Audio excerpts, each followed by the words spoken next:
ఏపీకి మళ్లీ వరుస సూచన సరిగా సంక్రాంతికి వర్షాలు పడొచ్చని వాతావరణ కేంద్రం చెప్తోంది.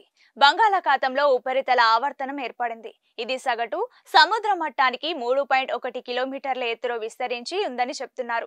ఆవర్తనం ప్రభావంతో ఆంధ్రప్రదేశ్లో 2 రోజుల పాటు వర్షాలు కురవనున్నాయి. ఉత్తర కోస్తాలో మాత్రం మరో 2 రోజులు పొడి వాతావరణం ఉండనుంది. ఉపరితల ప్రభావం మరికొన్ని రోజులు కొనసాగితే ఏపీలో చాలా చోట్ల మరో 3-4 రోజులు తేలికపాటి వర్షాలు కురిసే అవకాశం ఉంది. రాష్ట్రంలోని దక్షిణ కోస్తా, రాయలసీమలోని పలు ప్రాంతాల్లోనూ తేలికపాటి నుంచి ఓ మోస్తారు వానలు పడతాయని వెదర్ డిపార్ట్మెంట్ తెలిపింది. చిత్తూరు, వైఎస్ఆర్ ప్రకాశం, అన్నమయ్య, నెల్లూరు, తిరుపతి తదితర జిల్లాల్లో సైతం వర్షాలు కురవవచ్చని వెల్లడించింది. అలాగే తెలంగాణలో మాత్రం పొడి వాతావరణం ఉంటుందని హైదరాబాద్ వాతావరణ కేంద్రం తెలిపింది.